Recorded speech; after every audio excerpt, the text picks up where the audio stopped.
ಅದು ಹಾರ್ತು. ಇದು ನಮ್ಮ ಗರಾಜ್. ಇವಾಗ ನೋಡಿ ಎಲ್ಲಾ ತರನು ಟೆಸ್ಟ್ ಮಾಡಬಹುದು ನೀವು. KLX ಆದ್ರೆ ಕೂತಾಗ ಕೆಳಗಡೆ ಹೋಗುತ್ತೆ, ಈ ಗಾಡಿ ಕೆಳಗಡೆ ಹೋಗೋದಿಲ್ಲ.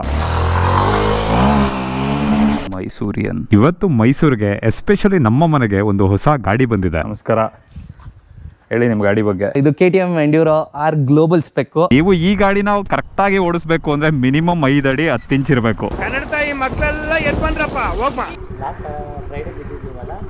ಶನಿವಾರ ಫ್ರೈಡೇನಾ?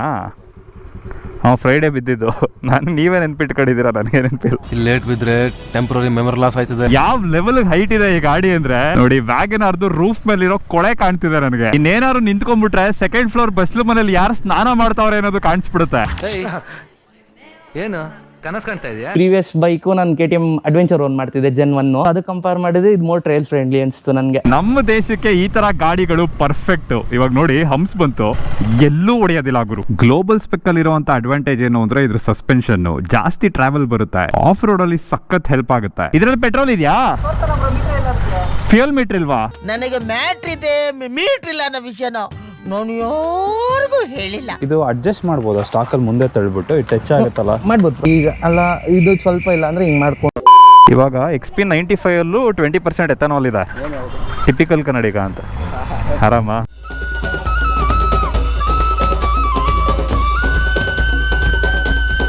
ದೇವರು ನನಗೆ ದೊಡ್ಡದಾಗಿ ಏನೇನೋ ಕೊಟ್ಬಿಟ್ಟಾಗುರು. ಅಂದ್ರೆ ದೊಡ್ಡ ಗಾಡಿಗಳು, ದೊಡ್ಡ ಕಾರ್ಗಳು, ದೊಡ್ಡ ಕನಸುಗಳು, ದೊಡ್ಡ ಕೆಲಸಗಳು, ಆದ್ರೆ ದೊಡ್ಡದಾಗಿರೋ ಕಾಲೇ ಕೊಟ್ಟಿಲ್ಲ. ಇನ್ 3 ಇಂಚ್ ಏನಾದ್ರು ನಾನು ಉದ್ದ ಇದ್ದು ಬಿಡಿದ್ರೆ ಈಗ ಹೇಳ್ಕೊಂಡೆ ಎಲ್ಲ ಹೆಂಗಸ್ರು ಆಟ ಆಡಿಸ್ತಿದ್ದಪ್ಪ ಅವನು. ನೀವು ಹ್ಯಾಂಡಲ್ ಬಾರ್ ನ ಸೆಟ್ ಮಾಡ್ಕೋಬಹುದು, ಲೈಕ್ ಡೈರೆಕ್ಟ್ಲಿ ಫಾರ್ವರ್ಡ್ ಅಥವಾ ಮಿಡಲ್ ಅಥವಾ ಕಂಪ್ಲೀಟ್ಲಿ ಬ್ಯಾಕ್. ತುಂಬಾ ಉದ್ದ ಇರೋರು ಬೇಕಾದ್ರೆ ಸ್ವಲ್ಪ ಫಾರ್ವರ್ಡ್ ಸೆಟ್ ಮಾಡಿದ್ರೆ ಅಗ್ರೆಸಿವ್ ರೈಡಿಂಗ್ ಪೋಸ್ಚರ್ ಬರುತ್ತೆ. ಇವಾಗ ಇದರಲ್ಲಿ 399cc 45.5 bhp 39 Newton metre engine ಇರೋದು. ಬೇರೆ ಬಜಾಜ್ ಗಾಡಿಗಳೆಲ್ಲ ಆಲ್ರೆಡಿ 350cc ಆಗಿದೆ. ಆದ್ರೆ KTM ಅಲ್ಲಿ ಯಾಕೋ 350cc ಗಾಡಿ ಬರುತ್ತೆ ಅಂತ ನನ್ಗೆ ಅನಿಸ್ತಿಲ್ಲ. ನಾನಂತೂ ರಿಯಲ್ ಲೈಫ್ ಅಲ್ಲಿ ಈ ಗಾಡಿನ ರೋಡ್ ಮೇಲೆ ನೋಡೇ ಇಲ್ಲ. ಸುಮಾರು ಜನ ಎಂಡ್ಯೂರೋ ತಗೊಳಕ್ ಹೋಗ್ತಾರೆ. ಇದೇ ದುಡ್ಡಿಗೆ ಅಡ್ವೆಂಚರ್ X ಬರುತ್ತೆ, ಇನ್ ಸ್ವಲ್ಪ ದುಡ್ಡು ಹಾಕಿದ್ರೆ ಅಡ್ವೆಂಚರ್ ಸಿಗುತ್ತೆ. ನಾನೇನಕ್ಕೆ ಚಿಕ್ಕ ಗಾಡಿ ತಗೊಳ್ಳಿ, ದೊಡ್ಡ ಗಾಡಿ ತಗೋತೀನಿ ಅಂತ ಅದನ್ನ ತಗೋತಾರೆ.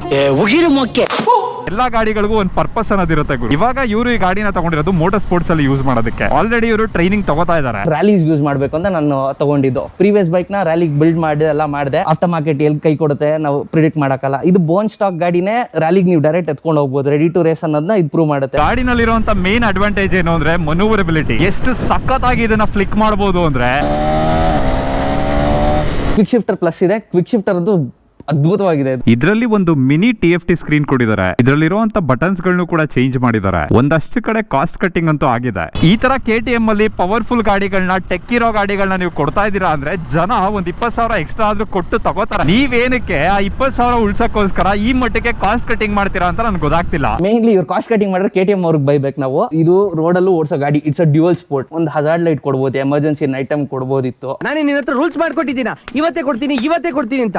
ನಾನು ಇವತ್ತು ಕೊಡಲ್ಲ, ಮುಂದಿನ ತಿಂಗಳು ಕೊಡ್ತೀನಿ. ಇನ್ನ ಈ ಗಾಡಿನಲ್ಲಿರುವಂತ ಇಂಜಿನ್ ಬಗ್ಗೆ ಮಾತಾಡೋದಾದ್ರೆ ಸೇಮ್ Gen 3 ಡ್ಯೂಕ್ ಇಂಜಿನ್ ಇರೋದು. ಅಡ್ವೆಂಚರ್ X ತಗೊಂಡಾಗ ಲೋ ಎಂಡ್ ಅಲ್ಲಿ ಒಂದಷ್ಟು ಜಿಟ್ರಿಂಗ್ ಇತ್ತು. ಫಸ್ಟ್ ಸರ್ವಿಸ್ ಆಗೋರು ಸ್ಟಾಲಿಂಗ್ ಇಶ್ಯೂ ಇತ್ತು. ತುಂಬಾ ಸ್ಟಾಲ್ ಆಗುತ್ತೆ ಗಾಡಿ, ಅದೊಂದು ಪ್ರಾಬ್ಲಮ್ ಇದೆ. ಇನ್ನ ಇದರಲ್ಲಿ ಇರುವಂತ ಪವರ್ ಪರ್ಫಾರ್ಮೆನ್ಸ್ ಬಗ್ಗೆ ಮಾತಾಡಂಗೆ ಇಲ್ಲ ಗುರು. ತತ್ಕಿತೋಗ್ಬಿಟ್ಟನಪ್ಪ, ಇದೇನಪ್ಪ ಕತೆ ಇದು. 200cc ಆದ್ರೂ ಆಗಿರ್ಲಿ, 1400cc ಆದ್ರೂ ಆಗಿರ್ಲಿ, if you are not ready to control it, if you are not experienced enough, ತುಂಬಾನೇ ಕಷ್ಟ ಆಗುತ್ತೆ ಲೈಫ್ ಅಲ್ಲಿ. ನೀವೇನಾದ್ರೂ KTM ಗಾಡಿಗಳನ್ನ ತಗೋಬೇಕು ಅಂದ್ರೆ ದುಡ್ಡಿದೆ ಅಂತ ತಗೋಬೇಡಿ, ಗುಂಡಿಗೆ ಗಟ್ಟಿ ಇದೆ ಅಂತ ತಗೊಳ್ಳಿ. ಇನ್ನೊಂದು ವಾರದಲ್ಲಿ ಆಸ್ಪತ್ರೆಗೆ ನಾನು ಅಡ್ಮಿಟ್ ಆಗಬೇಕು. ಇನ್ನೊಂದು ಕ್ರೇಜಿ ವಿಷಯ ಏನ್ ಹೇಳಿ, ಅವಾಗ ಬಜಾಜ್ ಅವರೇನೆ ಕವಾಸಾಕಿ ಇಂಡಿಯಾಗೆ ತಂದಿದ್ರು. ಕ್ಯಾಲಿಬರ್ ಬಂತು, ಬಾಕ್ಸರ್ ಬಂತು, ಆಮೇಲೆ ನಿಂಜಾ ಬಂತು. ಲೈಫ್ ಅಲ್ಲಿ ಒಂದು ಸಲ ನಿಂಜಾ 4R ತರ ಗಾಡಿನ ಇಟ್ಬಿಟ್ರೆ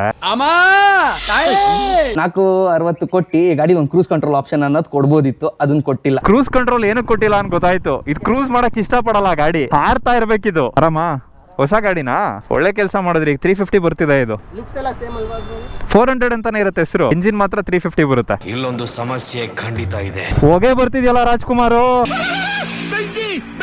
ಇದರಲ್ಲಿ ಬೇಸಿಕಲಿ ಸೇಮ್ ನಮ್ಮ ಡ್ಯೂಕ್ ಅಲ್ಲಿ ಏನ್ ಫೀಚರ್ಸ್ ಇದೆ, ಆಲ್ಮೋಸ್ಟ್ ಇಂಜಿನ್ ಕೆಪಾಸಿಟಿ ಇದು ಸೇಮ್ ಇರೋದು. ಬಟ್ ಇದರಲ್ಲಿ ಕೆಲವೊಂದು ಚೇಂಜಸ್ ಇದೆ. Suspensions main important and light white ಇದೆ. ಇದು ಈ ಗಾಡಿ 4,60,000 ಇದೆ. ಎಲ್ರು ಕೈಗೂ ಅಷ್ಟು ಎಟ್ಕೋದಿಲ್ಲ. ಆದ್ರೆ ನಮ್ ಪ್ರಾಬ್ಲಮ್ ನೋಡಿ, ಕೈಗೇನೋ ಎಟ್ಕತ್ತೆ ಆದ್ರೆ ಕಾಲ್ಗೆ ಎಟ್ಕೋದಿಲ್ಲ. ನಮ್ಮೂರಲ್ಲಿ ಒಂದ್ ಗಾದೆ ಮಾತಿದೆ, ಮದ್ವೆ ಆದವನ ಹತ್ರ ಮಂಚ ಇರಲ್ಲ, ಮಂಚ ಇದ್ದವನ್ಗೆ ಮದ್ವೆ ಆಗಿರಲ್ಲ ಅಂತ. ಅರ್ಥ ಆಯ್ತು ಅನ್ಸುತ್ತೆ. 11 ಬ್ರೋ ಇದು ಆಲ್ಮೋಸ್ಟ್ ಒಂದು 7-8 ಇಯರ್ಸ್ ಆಯ್ತು ಇದು ಹಾಕ್ಸಿ. ಇದ್ರಲ್ಲೂ ನಂಬರ್ ಹೆಂಗ್ ಟ್ವಿಸ್ಟ್ ಆಯ್ತು ಅಂದ್ರೆ ಬ್ರೋ 26 ಮಾರ್ಚ್ ನನ್ನ ಬರ್ಡೇ, ಇಯರ್ 2026.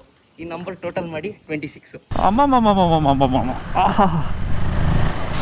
ಸೂಪರ್ ಆಗಿದೆ ಗುರು ಸಸ್ಪೆನ್ಷನ್. ಇದರಲ್ಲಿ ಲೈಕ್ ಕಂಪ್ರೆಷನ್ ರಿಬೌಂಡ್ 2 ಬರುತ್ತೆ. ಸೊ ನೀವು ಅದು ಹೇಗ್ ಬೇಕು ಸೆಟ್ ಮಾಡ್ಬೋದು. ಈ ಗಾಡಿಲಿ ಗ್ಲೋಬಲ್ ಸ್ಪೆಕ್ ಅಲ್ಲಿ ನನ್ಗನ್ಸಿದ್ದು ಸ್ಲೈಟ್ ಕ್ಲಿಕ್ಸ್ 1 or 2 ಕ್ಲಿಕ್ಸ್ ತುಂಬಾ ರಿಯಾಕ್ಟಿವ್ ಇದೆ. ತುಂಬಾ 4-5 ಸೆಟ್ಟಿಂಗ್ ಚೇಂಜ್ ಮಾಡೋ ಅವಶ್ಯಕತೆ ಇಲ್ಲ. ಸೊ ನೀವು ಈಗ ಸಸ್ಪೆನ್ಷನ್ ಅಡ್ಜಸ್ಟ್ ಮಾಡ್ಬೇಕಾದ್ರೆ ನಿಮ್ಗೆ ಸ್ಕ್ರೂ ಡ್ರೈವರ್ ಅವಶ್ಯಕತೆ ಇಲ್ಲ. ಸೊ ಇದು ಒಂದು ಡಿಸೈನೋ ಅಥವಾ ಏನೋ ಗೊತ್ತಿಲ್ಲ, ಬಟ್ ವರ್ಕೌಟ್ ಆಗುತ್ತೆ.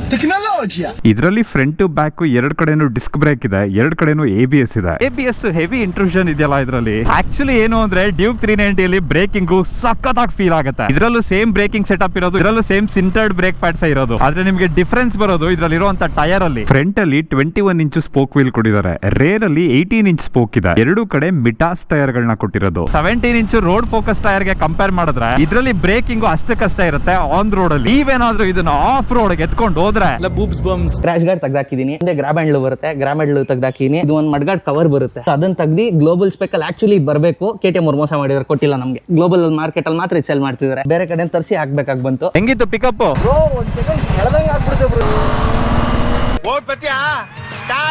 ಬೇರೆ ಊರಲ್ಲೆಲ್ಲ ABCD ಹೇಳ್ಕೊಡ್ಬೇಕಾದ್ರೆ ಮಕ್ಕಳಿಗೆ L ಫಾರ್ ಲಯನ್ ಅಂತ ಹೇಳ್ಕೊಡ್ತಾರೆ. ಕರ್ನಾಟಕದಲ್ಲಿ V ಫಾರ್ ಲಯನ್ ಅಂತ ಹೇಳ್ಕೊಡ್ತಾರೆ. ಏನಕ್ಕೆ ಅಂದ್ರೆ V ಫಾರ್ ವಿಷ್ಣು ದಾದಾ ಗುರು, ವಿಷ್ಣು ವರ್ಧನ್ ಹೆಸರಲ್ಲೇ ಸಿಂಹದ ಗರ್ಜನೆ ಇದೆ. ಇನ್ನ ಇದ್ರಲ್ಲಿ ಇರುವಂತ ಮಿರರ್ ಇಲ್ದೇ ಇದ್ರೇನೆ ಚೆನ್ನಾಗಿರ್ತಿತ್ತು, ಏನು ಉಪಯೋಗಕ್ಕೆ ಇಲ್ಲ. 60 ಕಿಲೋಮೀಟರ್ ಹೋಗ್ತಾ ಇದ್ದಂಗೆ ಫುಲ್ ಶೇಕ್ ಅಬ್ದುಲ್ಲಾ ಆಗ್ಬಿಡುತ್ತೆ. ಬ್ರೋ ನನ್ನ ಹೆಂಡತಿ ಆಟೋ ಮಿರರ್ ಅಂತ ಹೇಳ್ಬ್ರೋ.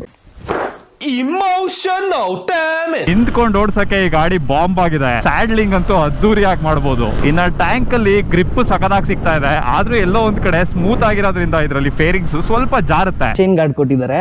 ಸೊ ಇದು ಎಲ್ಲರೂ ಆಫ್ ರೋಡ್ ಹೋದಾಗ ಡೈರೆಕ್ಟ್ ಸ್ಟೋನ್ ಡಿಬ್ರಿ ಏನು ಹೊಡಿಯಲ್ಲ ಇದಕ್ಕೆ. ಇವನ್ ರೇಸಸ್ ಅಲ್ಲೂ ನೀವು ಹಾಕ್ಲೇಬೇಕು, ಇಲ್ಲ ಅಲೋ ಮಾಡಲ್ಲ. KTM ಗಾಡಿಗಳು ಕಂಡ್ರೆ ಸುಮಾರು ಜನಕ್ಕೆ ಆಗಲ್ಲ ಗುರು. ಎಸ್ಪೆಷಲಿ ರಾಯಲ್ ಎನ್ಫೀಲ್ಡ್ ಓನರ್ ಗಳೆಲ್ಲ ಹೆಂಗ ಆಡ್ತಾರೆ ಅಂದ್ರೆ KTM ನ ನೋಡಿದ್ರೆ ಕಣ್ಣು ಮೈಲ್ಗೆ ಆಗ್ಬಿಡುತ್ತೆ ಅನ್ನೋ ತರ. ಅದಕ್ಕೆ ರೀಸನ್ ಏನು ಅಂದ್ರೆ ಇದ್ರಲ್ಲಿ ಇರುವಂತ ಪವರ್. ಯಾವಾಗ ಒಂದು ವಸ್ತುವಲ್ಲಿ ಒಂದು ವ್ಯಕ್ತಿಯಲ್ಲಿ ಪವರ್ ಜಾಸ್ತಿ ಇರುತ್ತೆ, ಅದನ್ನ ನೋಡಿ ಜನ ಅಪ್ರಿಶಿಯೇಟ್ ಮಾಡೋದಕ್ಕಿಂತ ಹೇಟ್ ಮಾಡೋದೇ ಜಾಸ್ತಿ.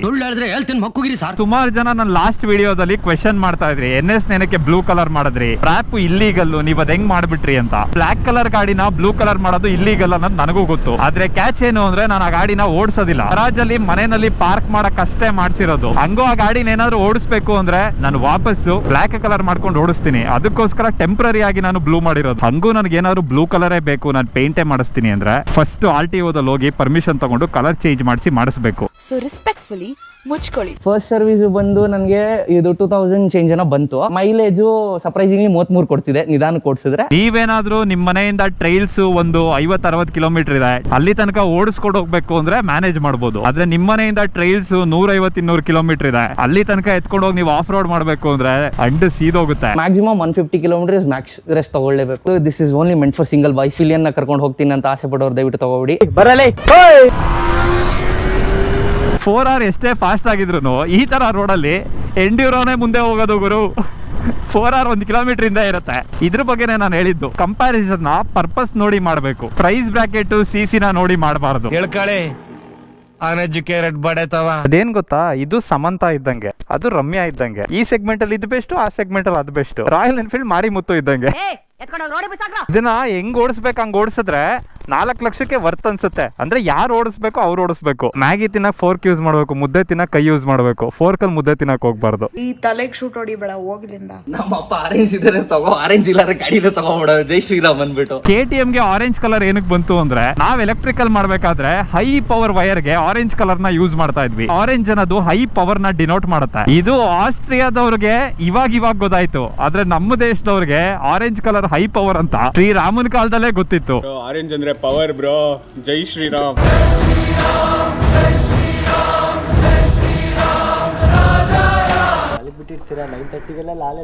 ಇಲ್ಲ ಬಿದ್ದುಬಿಟ್ಟು ಹಾಸ್ಪಿಟ್ಲ್ ಹೋಗಿ ಗರಾಜ್ಗೆ ಹೋದ್ವಿ ಕೆಲಸ ಮಾಡಕ್ಕೆ. ನಿನ್ ಕರ್ತವ್ಯ ನೀನ್ ಮಾಡಯ್ಯ, ಇಲ್ಲಾಂದ್ರೆ ಕೂಲಿ ಕೆಲ್ಸಕ್ಕೆ ಹೋಗು. ನಿಮ್ಮ ಹತ್ರನೇ ಒಂದು ಬೈಕ್ ತಗೊಂಡು ರಿವ್ಯೂ ಮಾಡ್ಬೇಕು. ತುಂಬಾ 2 ವರ್ಷದಿಂದ ನಾನು ಆಸೆ ಪಟ್ಟಿದ್ದೆ. ನಾನು ADV ತಗೊಂಡಾಗ್ಲೂ ಅನ್ಕೊಂಡೆ, ಬಟ್ ಆಲ್ರೆಡಿ ADV ಮಾಡ್ಬಿಟ್ಟು. ನೀವು ADV ತಗೊಂಡಾಗ ನಮ್ಮ ಮನೆಗೆ ಬಂದಿದ್ರಿ ನಿಮ್ಮ ಮಿಸ್ಸಸ್ ಜೊತೆ. ಹೌದು, ಅಲ್ಲಿ ತಗೊಂಡು ಅಲ್ಲಿ ನಿಂತ್ಕೊಂಡು ಫೋಟೋ ತಗೊಂಡಿದ್ವಿ ನಾವು. ಫಸ್ಟ್ ಟೈಮ್ ಬ್ರೋ, ಅದು ಅನ್ಎಕ್ಸ್ಪೆಕ್ಟೆಡ್. ನೀವು ಇರ್ತಿರೋ ಇಲ್ವೋ ಅಂತ ಬಂದೆ. ನೀವು ನೋಡ್ರಿ ಅಲ್ಲೇ ಕೂತಿದ್ರಿ ನಾನು ಮರೆಯಲ್ಲ ಅವ್ರು ಆ ದಿನ ಇವತ್ತು ನಾನು ಚೆರಿಶ್ ಮಾಡ್ತೀನಿ ಅದನ್ನ. ಇವತ್ತು ನೋಡಿ, ಇವತ್ತು ಅದೇ ಸ್ಪಾಟ್ ಅಲ್ಲಿ ಅದೇ ಸ್ಪಾಟ್ ಅಲ್ಲಿ ನಿಮ್ಮ ಹೊಸ ಗಾಡಿ. ಈ ಮನೆಗೆ ಬಂದಿರೋರ್ದು ಏನ್ ಸ್ಪೆಷಾಲಿಟಿ ಗೊತ್ತಾ ಬ್ರೋ? ಯಾವ್ದಾದ್ರು ಗಾಡಿ ತಗೊಂಡ್ ಬಂದಿರ್ತಾರೆ, ಆ ಕರುನಾಡು ಬೋರ್ಡ್ ಮೇಲೆ ಫೋಟೋ ತೆಗೆಸ್ಕೊಂಡಿರ್ತಾರೆ, ಇನ್ನು 1.5-2 ವರ್ಷದಲ್ಲಿ ಹೊಸ ಗಾಡಿ ತಗೊಂಡಿರ್ತಾರೆ. ಈ ಮನೆ ಮುಂದೆ ನಿಲ್ಲುವಂತ ಕಾರ ಇದು. ನಮ್ಮನ್ನೆಲ್ಲರೂ ಕರೆದ್ರೆ ಹೊಟ್ಟೆ ಉರ್ಕೊಳ್ತೀವಿ ಅಂತ ಕರ್ದೇ ಇಲ್ಲ ನೋಡ್ರಿ, ಹೊಟ್ಟೆ ಉರಿತಾ ಇದೆ ರೀ. 4 ಜನ ಕುತ್ಕೊ ಹೋಯ್ತವ್ರಲ್ಲ. ನೀವು KSRTC ಬಸ್ ಅಲ್ಲಿ 52 ಸೀಟ್ ಇದ್ರು 100 ಜನ ತುಂಬಿಸ್ತಿರಲ್ಲ, ಇದು ಹಂಗೆ 2 ಸೀಟ್ ಇದ್ರು ಗಾಡಿ ಮೇಲೆ 4 ಜನ ತುಂಬಿಸ್ತಾರೆ. ಸರ್ಕಾರ ಮಾಡೋದು ಸರಿ ಅಂದ್ರೆ ಜನ ಮಾಡೋದು ಸರಿ ತಾನೆ? ಅವ್ರಿಗೆ ಹಳ್ಳಕ್ ಬೀಳ್ತೀರಾ? ಬಿಡ್ತೀರಾ? ಬಿದ್ರೂ ಬೀಳ್ತೀರಾ ಹೇಳಕ್ಕಾಗಲ್ಲ ಬಿಡಿ.